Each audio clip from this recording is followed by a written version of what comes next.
Welcome back to the Deep Dive. Today, we are taking a massive step away from the abstract world of global markets. We're going to drill right down into the specific methodology that really defines your financial future. We're doing a deep dive into the personal financial planning or PFP process right here in Canada. And this isn't just theory, right? This is the definitive structure. It is. This is the 6-step methodology that every professional financial advisor uses. It's derived straight from certification material, things like the CSI Financial Planning to Volume 1. So if you want to know how a sound, robust financial plan is built, and maybe more importantly, how to make sure your plan meets the highest ethical and professional standards, this is basically your blueprint. That's it, exactly. Exactly. Yeah. So our mission today is to transform this, detailed methodology from something that feels academic into knowledge you can actually use. We're going to unpack the standards, scrutinize the ethics, and follow the specific data points that drive successful plans. And understanding these professional steps is, I think, a shortcut to ensuring your own financial plan is comprehensive. Especially in a world that is just getting more and more complex. Okay, let's unpack this. The complexity you just mentioned is precisely why this whole formalized 6-step process even exists. It wasn't always like this. Oh, really? Not at all. Before, say, the 1960s, financial life was, well, it was a lot simpler. You'd work at one company for your whole career. You'd rely on a pension. And maybe talk to an accountant once a year at tax time. Exactly. The need for a dedicated professional financial planner, as we know it today, just wasn't there. So what happened? What were the economic shifts that so fundamentally altered personal finance that it demanded this level of professionalization? It was really a series of pretty significant economic shocks. The source material we're looking at highlights several key historical pressures. First, you had these lingering recessionary pressures that have been around since the 1930s. So a baseline of economic strain for families. A constant strain, yes.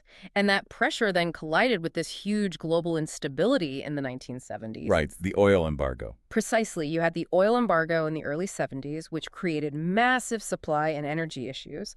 And then, to top it all off, this was compounded by a terrifying period of high inflation. And we're not talking about the 2 or 3% inflation we worry about today. No. This was double-digit inflation. It completely eroded savings. It just destroyed long-term planning assumptions overnight. Wow. I mean, when inflation hits 10 or 12%, every single calculation you make about retirement, your mortgage, even saving for your kids' education, it's all just thrown out the window. It is. That must have created widespread panic. It absolutely did. And you combine that volatility with high unemployment and a significant rise in both personal and corporate taxes. So the average person was suddenly walking through a minefield. That's a perfect way to put it. A minefield of complex tax structures, volatile investments, and rapidly changing costs of living. Financial advice suddenly became a genuine necessity, but without a codified process. It was the Wild West. It was the Wild West. And that environment demanded standardization, which led directly to the rigorous ethical and procedural framework we're going to examine today. Okay, that context sets up the professional ecosystem perfectly. The first insight the sources give us is that financial planning is rarely a solo act. The advisor's main role isn't to be the expert in everything, taxes, law, insurance, but to act as the generalist and, crucially, the coordinator of the client's big picture goals. That coordination role is so key because the client's plan, it touches so many specialized verticals. You need an accountant, for instance. And their job is? Their job is to focus on preparing financial statements, advising on really complex tax issues, and analyzing the tax impact of any investments you make. Their scope is narrow, but incredibly deep. Then you have the lawyer. Right. And their expertise is purely legal. They're drawing up documents like wills and powers of attorney. They're establishing trusts, advising on all the estate planning issues.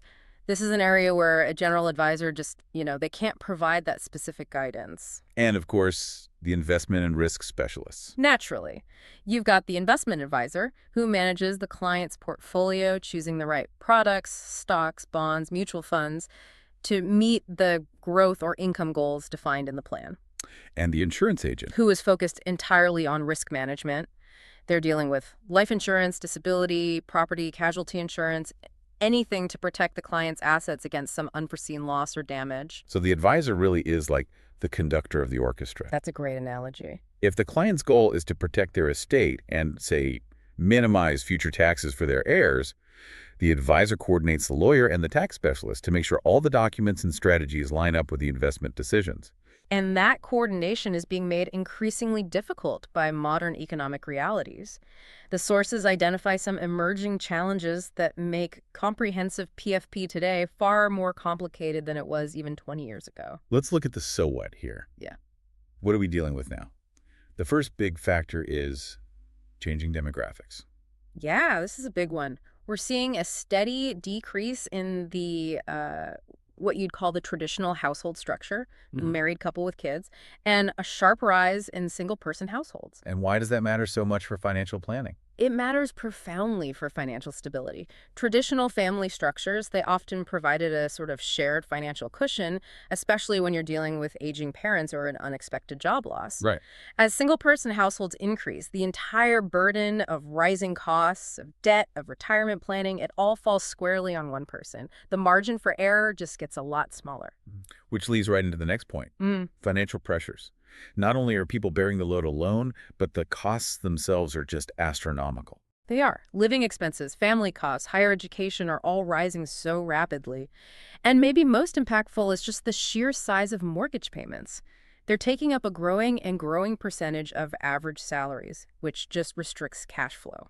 And the consequence of those two things is the third challenge, the debt savings crisis. It's a huge issue. In Canada, we've seen household debt just soar to record highs. And if clients are burdened by high-interest consumer debt or mortgage debt, their ability to fund long-term savings, which is the entire point of the plan, is severely compromised. Those savings rates are just the inevitable outcome of high debt. Exactly. And finally, the reality of retirement itself. It's been completely redefined. We are simply living longer. And the math on that is, it's brutal. We're combining these longer life expectancies with shorter working careers. The sources suggest maybe only 25 years of serious saving versus the 40 years our parents might have had. And that longer life requires more money. So much more. The old rule of thumb was, replacing 60% of your pre-retirement income. Now, to maintain a comparable lifestyle, clients need 70% to 75%. So you have this huge gap, shorter time to save, a longer retirement to fund, and you need a higher percentage of your income. That requires truly aggressive, meticulous planning to bridge. It really does. It sounds like the financial advisor is standing right in the middle of a perfect storm. They are. Which brings us directly to how they get paid, because that dictates their motivations and, potential conflicts of interest. The sources detail 5 methods of compensation. Let's start with what many would consider the ideal scenario. Fee only. The fee-only approach is, it's beautifully simple for the client. You pay a fixed fee for the plan, for consultation, or for ongoing advice. And the advantage is clear. Right. It is. The advice should be completely objective because the advisor gets paid whether you buy product A, product B, or, nothing at all. But is there a downside? Well, even this model isn't without its critics. The source suggests that while it removes that overt product bias, some people argue the advisor might still feel a subtle pressure to execute the plan quickly or choose easily implementable products just to justify the fixed fee they received. Okay, but generally it's seen as the most transparent. It is. It's championed for its transparency. So at the other end of the spectrum, you have commission only. This is the one that gets the most regulatory scrutiny, I'd imagine. For sure. In a commission-only structure, the advisor might give you the plan for free, but they are compensated entirely through the income or commission they get from selling the recommended product. So whether that's an investment fund, an insurance policy, an annuity, anything. And the risk here is obvious, isn't it? An advisor might prioritize a product that gives them a higher commission over one that's genuinely the best fit for the client. Exactly. This model inherently creates a conflict of interest that has to be managed very, very carefully by the advisor and disclosed fully to the client. Okay, so the third approach, fee plus commission, tries to be a hybrid of the two. It does. This means the advisor charges a small initial fee for the planning process itself. So they get paid for their time gathering data and doing the analysis, but they also get a commission when the products are bought or sold. The idea being to compensate for the initial work while still rewarding the implementation. Right, but the underlying commission bias is still a factor to be aware of. Okay. The fourth one, salary, seems pretty straightforward. It is, but it's limited in scope. Salary is typically paid by large financial institutions or banks. The advice is often reserved for high net worth clients, and the planning services are sort of integrated into a broader private banking fee structure. So the advisor's pay isn't tied to any single product. Correct, which reduces that immediate product bias. And finally, the one that's becoming more and more common, percentage of assets. Yes, the management fee model. The advisor's compensation is a percentage of the total assets they manage for you. So if your portfolio grows, their fee grows. If it shrinks, their fee shrinks. It ties their income directly to the portfolio's performance, in a way. It does, and it can be combined with a flat fee for the initial plan preparation, making it a very dynamic structure. But the bottom line is you, as the client, have to understand these 5 methods. Transparency about how advice is delivered is absolutely essential to trust. That discussion on compensation sets the perfect stage for talking about ethics. Because where there's potential for conflict of interest, especially with commission-only or fee-plus commission, the ethical standards have to be ironclad. They do, and the sources provide a really rigorous code of ethics for certified financial planner professionals. There are 8 foundational principles, but you've flagged 4 that really govern the day-to-day relationship. I have. These 4 directly govern the decision-making process and ensure the client is protected. Let's start with principle 1. The client-first approach. This is the cornerstone, isn't it? This is the absolute bedrock. The professional must act with integrity, honesty, and, most importantly, place the client's interests ahead of their own interests. And ahead of their firm's interests, too. And ahead of the interests of the firm or institution employing them. If a product offers a better commission but a worse outcome for the client, the choice, ethically, has to be clear. But I have to ask, if the compensation structures often push the advisor towards their own financial gain, how does the industry actually ensure people stick to this client-first ideal? That's a critical question, and that's where Principle 3 objectivity comes in. Okay. Objectivity requires intellectual honesty and absolute impartiality.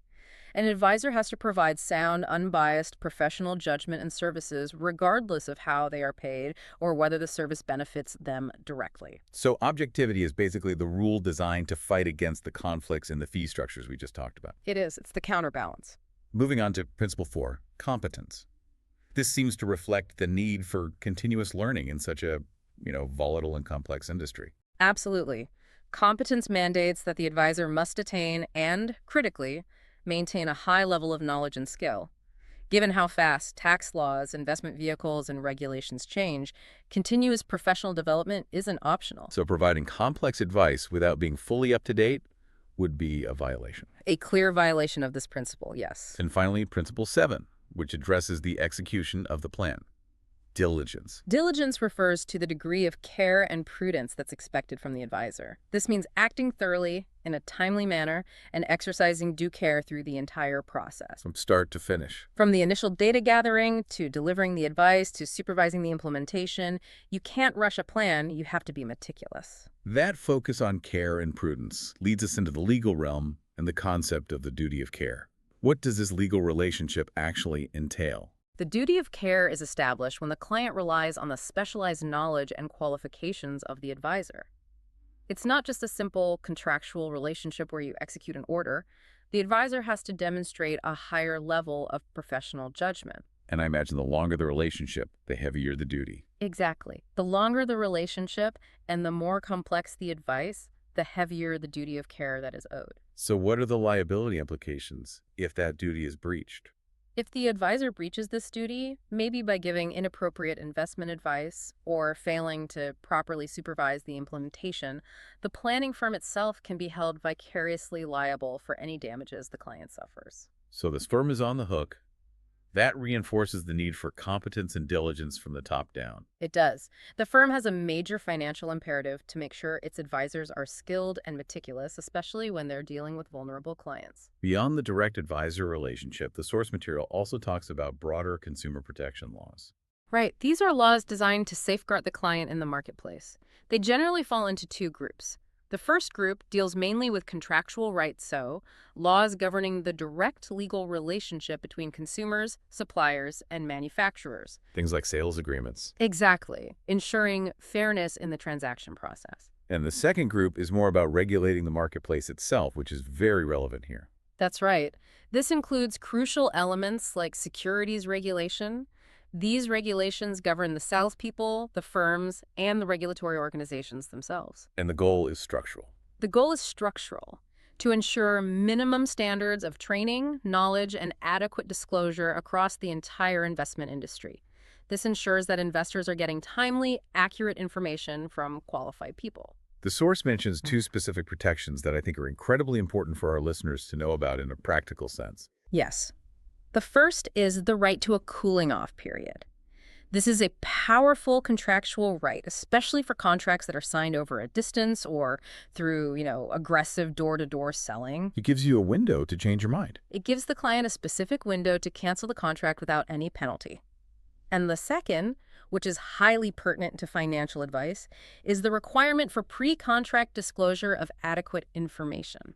That sounds like a powerful check on the advisor. It is. It mandates that the seller or advisor must provide full details of all the relevant facts, including any potential conflicts of interest, before the client signs the agreement or commits to the advice. So no surprises. It ensures the client's decision is truly informed. It really cements that principle of transparency. Okay, we've established the ethical and legal playing field. Now let's jump into the core action of the planning process, starting with step 2, collecting data. And the first, most subjective task here is identifying and clearly defining the client's financial goals. This is really the emotional anchor of the entire plan.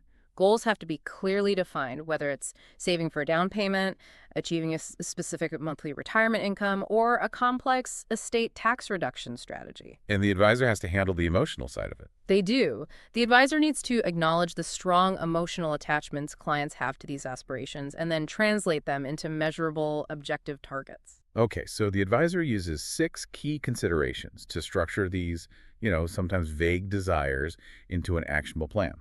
Let's tackle the first 3. Time horizon, liquidity needs, and income versus growth. Right. Time horizon is the basic one. Is the goal short-term, so within a few years, or long-term, like a decade or more away? This dictates the type of investment you need. And income versus growth. That determines the investment strategy. If the goal is immediate income, like in retirement, the strategy favors fixed income assets. If the goal is long-term capital appreciation, like for a young person saving for retirement, the strategy favors growth equities. And liquidity needs, this is one of those concepts that can sound abstract, but it's so critical. It's the difference between having cash in your pocket versus cash that's tied up in a long-term investment that penalizes you if you try to withdraw it early. So why do clients need liquid assets? Well, for 4 main reasons. 1, the absolute necessity of an emergency fund, usually 3 to 6 months of living expenses. 2, funding any specific goals you have planned within the next 2 years. Okay. 3, covering pending known expenses like your annual tax payments. And 4th, retaining the ability to take advantage of unexpected investment opportunities. If a client lacks liquidity, their whole plan becomes very fragile. That feeds perfectly into the 4th consideration. Yeah. Goal achievement characteristics. Yeah. The sources really emphasize that goals can't just be wishes. They have to be structured. Yes, they need to adhere to a practical framework. First, they have to be specific and measurable. So you can't just say you want to be comfortable after retirement. Exactly. You have to define comfortable as, say, achieve $6,000 of monthly income at age 65. Second, the goals must be ordered in level of importance. If you want to pay off debt, save for college, and max out your RRSP, you have to prioritize which goal gets your limited funds first. And they need a deadline. They must be defined by time frame. And the final characteristic, which often clashes with what the client wants, is that the goal must be acceptable in level of risk. So the math has to work. The math has to work. The return you need to hit the goal has to align with the client's actual tested risk tolerance. If achieving that $6,000 a month requires taking 12% annual risk, but the client can only stomach 5%, well, the goal is unachievable as it's structured. Next, we have to differentiate between primary versus secondary objectives. Right. The primary objective is the central driver, the stable retirement income, the house purchase, the tax strategy. Secondary objectives are often triggered by life events, a marriage, a divorce, a new baby, a job loss. Or even just a change in how comfortable you are with the markets. Exactly. The Mark Phillips example in the source was great. His primary goal was a stable retirement income, but his secondary objective was estate planning, ensuring the financial well-being of his heirs. A good plan has to integrate both. And finally, a big one. Integrating tax implications right from the start. Taxes are not an afterthought. They're a strategy. The Susan Beacham example is perfect for this.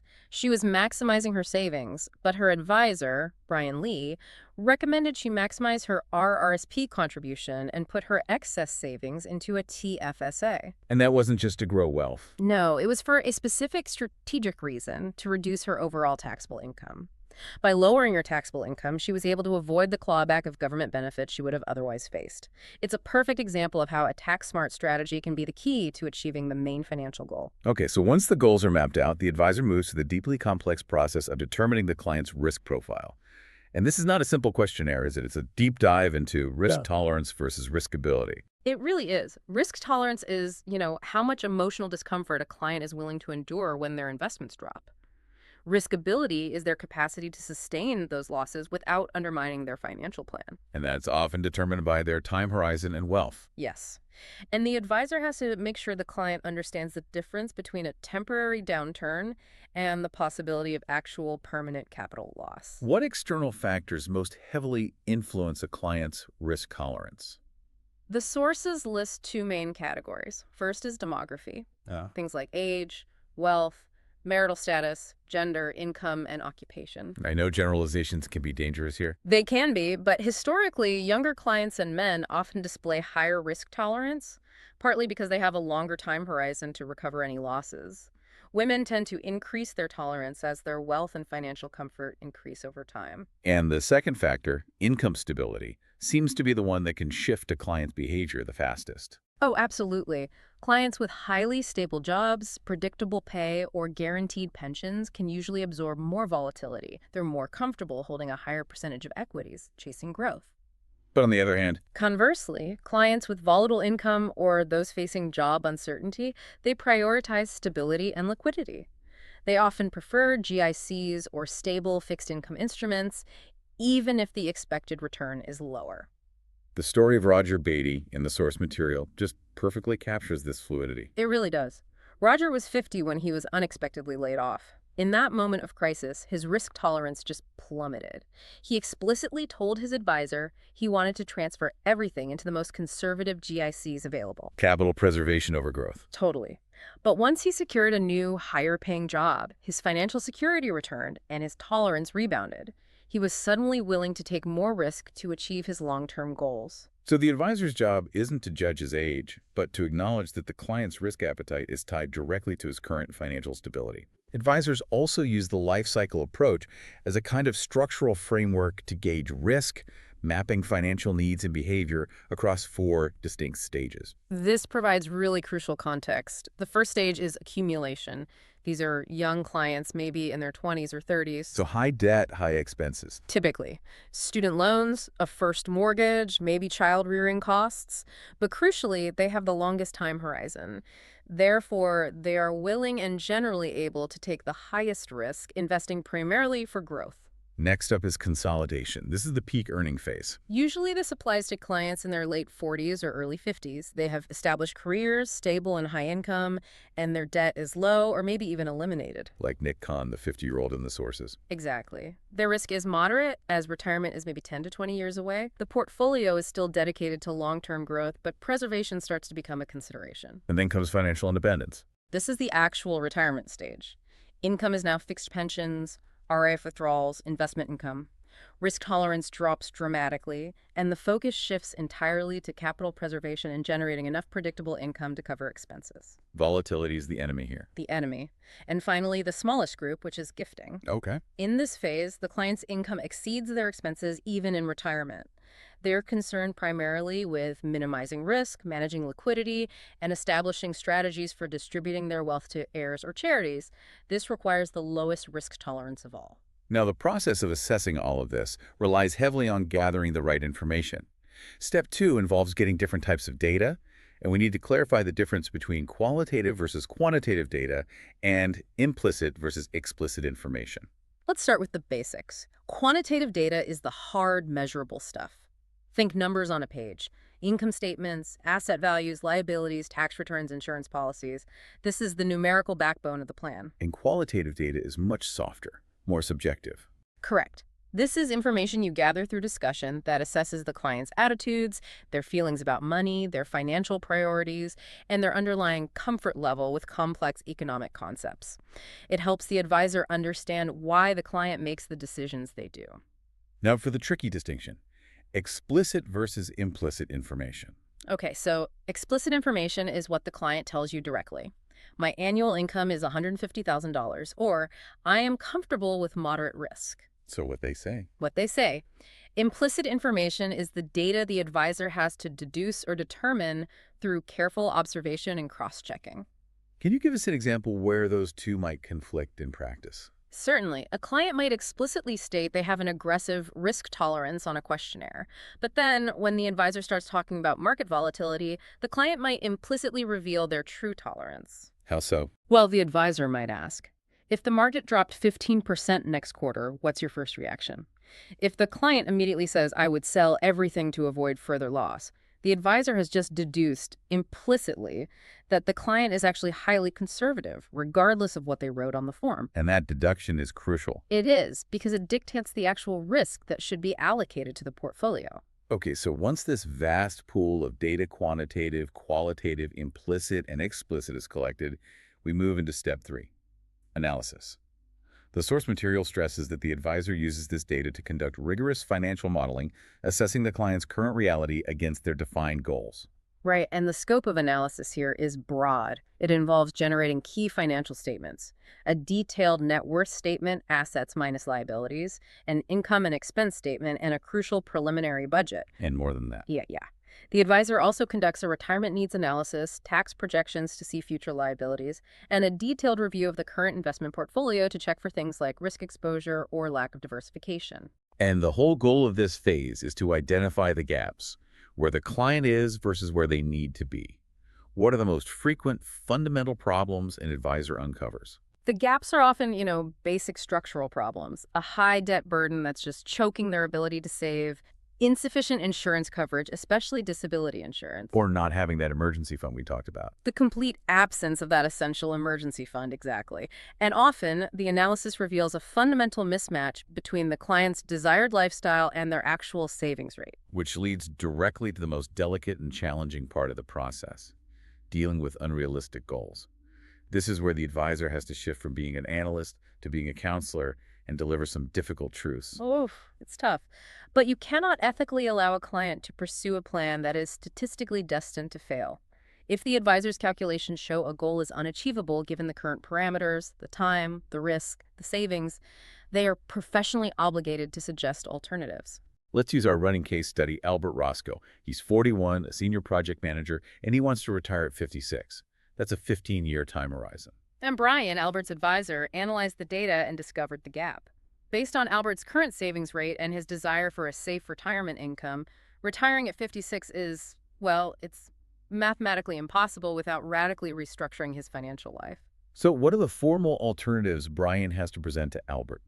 The source lists 4 primary strategies for making an unachievable goal realistic. Okay, so first, he could suggest Albert increase the time frame. So retire at 61 instead of 56. Right. And that's often the path of least resistance, as it requires the least painful immediate lifestyle change. Second, he could suggest Albert reduce the desired outcome, basically, accept a more modest lifestyle and a lower income in retirement. Third, Brian could recommend increasing the investment return by accepting more risk. Which, you'll note, directly contradicts Albert's stated desire for safe investments. This alternative forces the client to confront the reality that low risk means slow growth, which may not align with their aggressive timeline. And the fourth, which is the most painful but often most effective, is to reduce expenditures significantly to accelerate savings. This negotiation is so critical because it's all about buy-in. It is. If Brian shows Albert the clear math, and Albert accepts that he has to delay retirement or cut his spending significantly, the plan becomes grounded in reality. But if Albert just dismisses the analysis, the whole relationship is already failing. It is. So assuming the client accepts that reality check and the necessary adjustments, we move to step 4, recommendation. This stage is all about formulating actionable strategies, whether that means increasing income, cutting expenses, or adjusting the investment allocation, that are completely tailored to the client's updated risk tolerance and values. The sources outline a very specific collaborative four-step process for presenting these recommendations. It's not just a lecture. No, it emphasizes that the plan is collaborative, not prescriptive. Step 1. Discuss strategies and recommendations, presenting clear alternatives. Step 2. Allow the client ample opportunity to ask questions and express concerns. This is the listening phase. You have to be flexible. You have to be, which is step 3. Modify and revise the recommendations based on the client's feedback. And step 4. Discuss the new modified plan with the client for final approval and commitment. And the guidelines for how you present these recommendations are also very strict. It's all about clarity and transparency. Yes. The recommendations must be clear, concise, complete, and exceptionally easy for the client to understand. You have to avoid jargon. The advisor has to actively solicit feedback and provide full disclosure of all the risks, legal requirements, and assumptions underlying the plan. And they have to recommend specific actions. Specific strategies, not general ideas. So increase your RRSP contribution by $400 monthly. And maybe most importantly, they have to clearly state all their fees and outline the ongoing level of service the client is going to receive. So how did Brian apply this to Albert Roscoe, who accepted the reality that retiring at 56 was going to require a big sacrifice? Well, Brian's recommendation focused on prioritizing that immediate, often neglected liquidity and stability gap. First, Brian recommended establishing an emergency fund equal to 6 months of living expenses, built through regular monthly contributions of $500. The foundation. That's the foundation. Second, Brian presented the alternatives for the retirement goal. Reduce expenditures further, maybe by moving to a cheaper apartment to accelerate the timeline, or accept the new later retirement age of 61. The recommendation is concrete, prioritized, and actionable. Okay, so with the recommendations finalized and accepted, we enter step 5, implementation. This is about putting the plan into motion. Right, and this can be immediate, like applying for insurance or paying down high-interest debt, or it can be long-term, like setting up automated periodic investment contributions. And the complexity of implementation often requires the advisor to lean on those specialists we talked about at the beginning. For sure. When the advisor lacks specific, detailed expertise, say, in complicated cross-border tax issues or highly specialized investment vehicles, they must refer the client to a qualified business partner. And the sources provide a detailed, formal 6-step procedure for a proper referral. This really underscores the advisor's continuing responsibility even when they're passing off the work. The procedure is rigorous to ensure continuity and protects the client. First, the advisor have to identify the client need that's beyond their competence. Second, they have to identify the specific, qualified business partner. Third, they have to gain explicit agreement from the client for that referral. You can't just send them off. No. Fourth, you have to confirm the business partner is available and ready to take on the client. Fifth, you have to arrange the meeting between the client and the partner. Sometimes the advisor even participates in that first meeting to bridge the relationship. And the final step ties back to the advisor's role as the coordinator. Yes. They must follow up with both the client and the partner to ensure the service was successfully delivered and that the resulting actions, the new will, the insurance policy, whatever it is, align perfectly with the overarching financial plan. In Albert Roscoe's case, he agreed to the new savings plan, but Brian recognized Albert needed specialized help managing his registered retirement savings plan portfolio, his RRSP. So Brian referred Albert to Gloria Velasquez, who's a retirement specialist, to help manage the specific investment allocation within his RRSP. This ensures Albert gets general planning direction from Brian, but specialized investment management from Gloria. Optimizing his chances for success. Exactly. That brings us to the final, and I would argue most essential, step.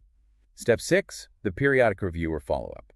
So many clients view the financial plan as this finished document, but the sources emphasize that it's fundamentally dynamic. It requires constant monitoring. A plan is only static until life intervenes, right? Reviews are essential. Ideally, you do them annually, but they have to be triggered immediately by major changes. Things change. Client circumstances change drastically. Births, deaths, divorces, new jobs. And economic conditions change, tax laws are updated, interest rates fluctuate, market realities shift. If you ignore these changes, the initial plan becomes obsolete very quickly.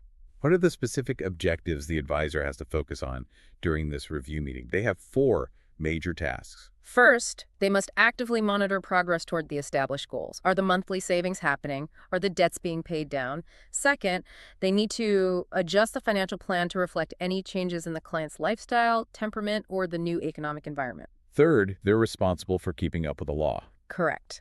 They must update the client on changes in tax legislation, government benefits, or regulatory issues, and evaluate the immediate impact on the plan. And finally, they should introduce new investment products or opportunities to the client, but always within the context of the client's best interest and suitability. This review is where the rubber meets the road. It's where the advisor confronts the client's real-world behavior and has to correct the course. Let's use the final part of Albert Roscoe's journey to illustrate this. Okay, so during his annual review, Albert admits, quite sheepishly, that he slipped up on expenses and is struggling to maintain that $500 monthly deposit into his emergency fund and his RRSP contributions. So his current financial health is unstable because of this slippage. It is. And although the long-term goal is retirement, the immediate priority has been derailed. Brian cannot just let Albert continue a plan that is clearly causing him stress and instability. This is the dynamic adjustment in action. It is. Brian has to intervene immediately. He suggests that Albert temporarily redirect his planned RSP contributions, the money for long-term retirement, and put it into the high-rate emergency fund instead. So the priority shifts completely. Completely. Yeah. Immediate financial security has to be established before long-term savings can resume. It's a temporary step backward, really, for long-term stability. It really demonstrates that the greatest measure of a professional advisor isn't just building the perfect plan, but having the flexibility and discipline to dismantle and rebuild it in the face of human error and external change. I think what we've detailed today is that while modern financial planning is complex, with volatile trends, specialists, and all these different compensation methods, that complexity is rigorously managed by this ethical six-step PFP process. Structure creates accountability. And we saw that a truly successful plan is fundamentally dynamic. It starts with establishing deep trust and gathering intimate data. It moves through that difficult counseling phase of gap analysis, and it culminates in the ongoing cyclical discipline of review and adjustment.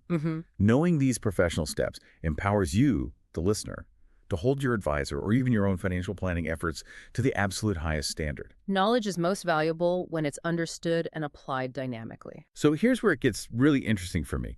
We spent a lot of time talking about the ever-increasing lifespan and the challenges of volatility, particularly noting how clients often struggle to accept the difficult truths revealed during analysis. Right, like Albert Roscoe's desire to retire early or his leader failure to stick to the savings budget. Exactly. That tension between what a client desires and what the mathematical reality is, that seems to be the central conflict in financial planning. It really is. So, given the increasing lifespan and volatility we've described, is the true measure of a successful financial plan not the cleverness of the initial recommendations, but the client's demonstrated discipline in facing those difficult truths revealed during the periodic review.